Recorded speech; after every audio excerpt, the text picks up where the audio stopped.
Good morning students. இன்னைக்கு நம்ம வந்து நேச்சர் ஆஃப் ஆக்சைட்ஸில் 13th குரூப்பில் எலிமெண்ட்ஸில் இருக்கக்கூடிய ஆக்சைட்ஸ் வந்து எந்தெந்த நேச்சரில் வந்து இருக்குது அப்படின்னு சொல்லிட்டு தான் பார்க்க போகிறோம். இதில் நம்மளுக்கு ஃபஸ்ட்டு வந்து நம்மளுக்கு பீரியாடிக் டேபிளில் 1 to 18 குரூப்பு வந்து ப்ரெசென்ட் ஆகிருக்கும். குரூப்ஸில் வந்து நம்மளுக்கு left to right acetic nature வந்து இன்க்ரீஸ் ஆகும். டவுன் தி குரூப் வந்து பேசிக் நேச்சர் வந்து இன்க்ரீஸ் ஆகும். சரிங்களா? இதில் 7 periods வந்து நம்மளுக்கு ப்ரெசென்ட் ஆகிருக்கும். டவுன் தி குரூப்பில் வந்து 7 periodsம் 1 to 18 குரூப்ஸ் வந்து ப்ரெசென்ட் ஆகிருக்கும். லெஃப்ட் டு ரைட்டில் வந்து அசிட்டிக் நேச்சர் வந்து இன்க்ரீஸ் ஆகும். பேசிக் நேச்சர் வந்து டவுன் தி குரூப்பில் வந்து பேசிக் நேச்சர் வந்து இன்க்ரீஸ் ஆகும். ஸோ இதில் வந்து போரிக் ஆக்சைடு வந்து B2O3 வந்து weekly acetic nature. So boron இல்லை 13th குரூப்பில் வந்து என்னென்ன இருக்கும் அப்படின்னு பார்த்தோன்னா நம்மளுக்கு போரான், அலுமினியம், கேலியம், இண்டியம், தேடியம் இதனுடைய ஆக்சைட்ஸ் வந்து வீக்லி அசிட்டிக் நேச்சரில் நம்மளுக்கு வந்து போரிக் ஆக்சைடு வந்து ப்ரெசென்ட் ஆகிருக்கும். வீக்லி அசிட்டிக் நேச்சரில் இருக்கும். அலுமினியம் அண்ட் கேலியம் வந்து ஆம்போட்டரிக் நேச்சரில் இருக்கும்.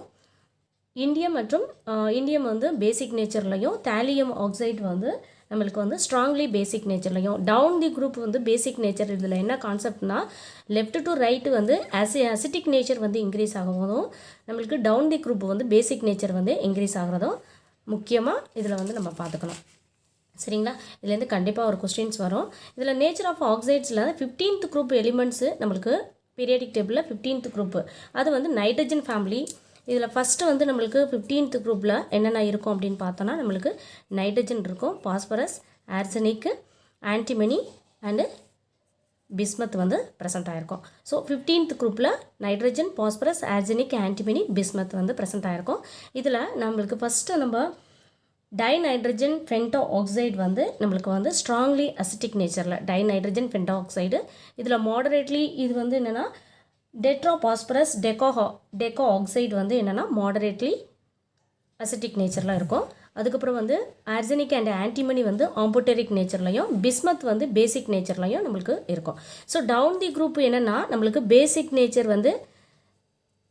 நேச்சர் இன்க்ரீஸ் ஆகும். லெஃப்ட் டு ரைட் வந்து அசிட்டிக் நேச்சர் வந்து இன்க்ரீஸ் ஆகும். சரிங்களா? அசிட்டிக் நேச்சர் வந்து இன்க்ரீஸ் ஆகும். இதுதான். ஸோ இதில் வந்து நம்மளுக்கு ஸ்ட்ராங்லி அசிட்டிக் நேச்சர்லையும்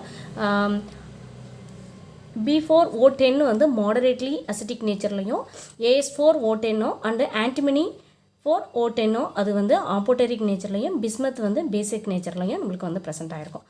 ஸோ இந்த வீடியோ உங்களுக்கு பிடிச்சிருந்ததுன்னா லைக் பண்ணுங்கள், சப்ஸ்கிரைப் பண்ணுங்கள், தொடர்ந்து சப்போர்ட் பண்ணுங்கள். இது வந்து நீட் எக்ஸாம், டிஆர்பி எக்ஸாம் எல்லாத்துலேயும் வந்து என்னென்ன ஆக்சைட்ஸ் வந்து என்னென்ன நேச்சரில் வந்து ப்ரெசென்ட் ஆகிருக்கு, எந்தெந்த வீக்லி அசிட்டிக் நேச்சர்லையா, ஆம்போட்டரிக்லையா, பேசிக் நேச்சரில் என்னென்ன இருக்குது அப்படின்னு சொல்லிட்டு கண்டிப்பாக கொஸ்டின் வரும். தேங்க்யூ.